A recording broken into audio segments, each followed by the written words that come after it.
Hello everyone, welcome to revision time YouTube channel. इस video के अंदर हम लोग भारत की राष्ट्रीय आय नेशनल इनकम ऑफ इंडिया से रिलेटेड क्वेश्चंस देखने वाले हैं। हम जल्दी से रिवाइज करते हैं। पहला क्वेश्चन है, भारत की राष्ट्रीय आय का मुख्य स्रोत है ए कृषि क्षेत्र का, बी सेवा क्षेत्र का, सी उद्योग क्षेत्र का या फिर डी व्यापार क्षेत्र का। तो जल्दी से बताइए क्या होगा। तो इसका जो सही आंसर रहने वाला है वो है सेवा क्षेत्र। ठीक है, ये याद रखिएगा। नेक्स्ट क्वेश्चन है, केंद्रीय सांख्यिकी संगठन यानी कि सीएसओ की स्थापना कब हुई? 1950 ईस्वी, 1951 ईस्वी, 1952 ईस्वी या फिर 1956 ईस्वी। इसका भी सही आंसर जो रहने वाला है वो है बी 1951 ईस्वी।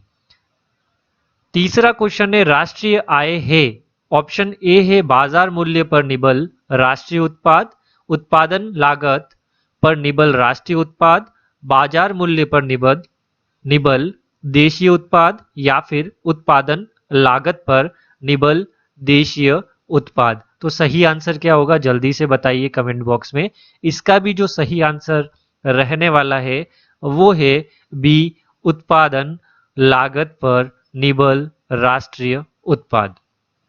फोर्थ क्वेश्चन देखते हैं, भारत की राष्ट्रीय आय अनुमानित होती है नीति आयोग द्वारा, वित्त मंत्रालय द्वारा, केंद्रीय सांख्यिकी संगठन द्वारा, रिजर्व बैंक ऑफ इंडिया द्वारा। जल्दी से बताइए इसका आंसर। और इसका जो सही आंसर रहने वाला है सी केंद्रीय सांख्यिकी संगठन द्वारा। पांचवा क्वेश्चन है, किस राज्य की प्रति व्यक्ति आय सबसे अधिक है? गोवा, पंजाब, महाराष्ट्र या फिर गुजरात। तो इसका जो सही आंसर है सभी को पता होना चाहिए, गोवा इसका सही आंसर है। 1867-68 में भारत में प्रति व्यक्ति आय 20 रुपए थी। यह सर्वप्रथम अभिनिश्चित किया एमजी रानाडे ने या फिर सर डब्ल्यू हंटर ने या फिर आरसी दत्त ने या फिर दादा भाई नेरोजी ने। तो इसका सही आंसर क्या होगा जल्दी से बताइए। इसका सही आंसर होगा दादा भाई नेरोजी ने। नेक्स्ट क्वेश्चन है, ड्रेन का सिद्धांत द थ्योरी ऑफ ड्रेन किसने प्रतिपादित किया था? बाल गंगाधर तिलक, दादा भाई नौरोजी या फिर गोपाल कृष्ण गोखले या फिर गोविंद रानाडे। तो इसका सही आंसर जो रहने वाला है वो है बी दादा भाई नौरोजी। आठवां क्वेश्चन है, 1949 में गठित राष्ट्रीय आय समिति का अध्यक्ष कौन थे? डी आर गाडगिल या फिर पीसी महालनोबिस या फिर वी के आरवी राव या फिर बी नटराजन। इसका जो सही आंसर रहने वाला है ये वाला पीसी महालनोबिस इसका सही आंसर रहने वाला है। भारत की राष्ट्रीय आय की गणना किस आधार पर की जाती है? चालू मूल्यों के आधार पर, स्थिर मूल्यों के आधार पर, उपर्युक्त दोनों के आधार पर, इनमें से कोई नहीं। तो इसका जो सही आंसर रहने वाला है वो है सी उपर्युक्त दोनों के आधार पर। 10वां क्वेश्चन है, वर्तमान में राष्ट्रीय आय समकों की गणना किस आधार वर्ष पर की जा रही है?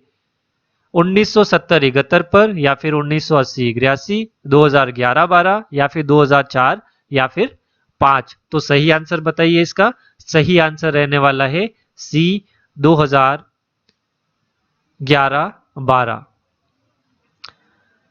11 नंबर का क्वेश्चन है, भारत में राष्ट्रीय आय का आकलन सबसे पहले किसने किया था? दादा भाई नौरोजी, आरसीवी राव, वी के आरवी राव या फिर doctor D R Gadgil.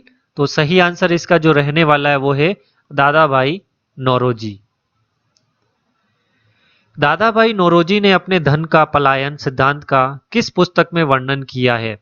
Nature of British colonial rule, poverty and un British rule in India, exploitative nature of British rule in India, British rule and it's consequences. तो इसका जो सही आंसर रहने वाला है वो क्या है आप कमेंट बॉक्स में बताइए। इसका सही आंसर रहने वाला है poverty and un British rule in India. ठीक है, ये आंसर रहने वाला है। 13 नंबर का जो क्वेश्चन है वो है भारत की राष्ट्रीय आय में सर्वाधिक योगदान किसका है? प्राथमिक क्षेत्र का, द्वितीय क्षेत्र, तृतीय क्षेत्र या फिर सभी का बराबर? तो 13 नंबर का जो आंसर है तृतीय क्षेत्र इसका आंसर होना चाहिए। ठीक है, भारत की राष्ट्रीय आय में सबसे कम किस क्षेत्र का योगदान सबसे कम है? प्राथमिक क्षेत्र, द्वितीय क्षेत्र, तृतीय क्षेत्र या फिर इनमें से कोई नहीं? इसका सही आंसर है प्राथमिक क्षेत्र का। किसी देश की आर्थिक वृद्धि की सर्वाधिक उपयुक्त माप है? सकल घरेलू उत्पाद यानी कि जीडीपी, या फिर एनडीपी, या फिर एनएनपी, या फिर प्रति व्यक्ति उत्पाद? तो इसका जो सही आंसर रहने वाला है वो है जीडीपी, सकल घरेलू उत्पाद। 16 नंबर का क्वेश्चन है प्रति व्यक्ति आय निकालने के लिए राष्ट्रीय आय को भाग दिया जाता है देश की कुल जनसंख्या से, कुल कार्यशील जनसंख्या से, देश के क्षेत्रफल से, प्रयुक्त पूंजी के परिमाण से? तो इसका सही आंसर रहने वाला है देश की कुल जनसंख्या से। भारत में स्थिर मूल्यों पर सकल घरेलू उत्पाद जीडीपी के प्राकलन के लिए वर्तमान आधार वर्ष है 2011-12, 2000-2001, 2002-2003, 2017-2018। तो इसका सही आंसर है 2017-2018। मूल्यह्रास किसके बराबर होता है? सकल राष्ट्रीय उत्पाद, निबल राष्ट्रीय उत्पाद, निबल राष्ट्रीय उत्पाद सकल राष्ट्रीय उत्पादन, सकल राष्ट्रीय उत्पाद वैयक्तिक आय, वैयक्तिक आय, वैयक्तिक कर? तो इसका जो सही आंसर रहने वाला है वो है ए, जो कि आप लोगों को राइट भी नजर आ रहा होगा, सकल राष्ट्रीय उत्पाद, निबल राष्ट्रीय उत्पाद।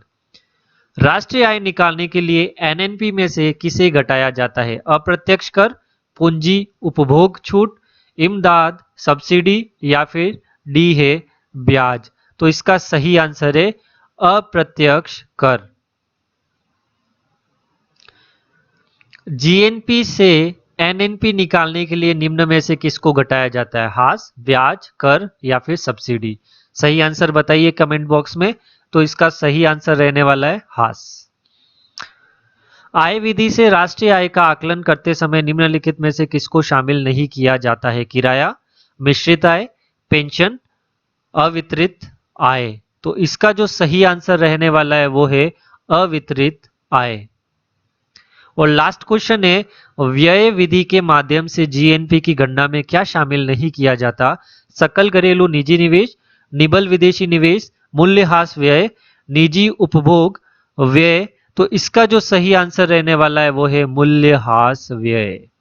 ठीक है, तो ये हमारे 22 क्वेश्चन यहाँ पर एंड होते हैं। तो आप लोग इससे रिलेटेड रिवाइज कर लीजिएगा, ये पूरा जो है स्क्रीनशॉट ले सकते हैं और रिवाइज कर सकते हैं आप लोग। और चैनल पर पहली बार आए तो चैनल को सब्सक्राइब जरूर कीजिएगा, आप लोगों के लिए इतना एफर्ट लगा रहे हैं तो ज्यादा से ज्यादा इस वीडियो को शेयर कीजिएगा। Thank you.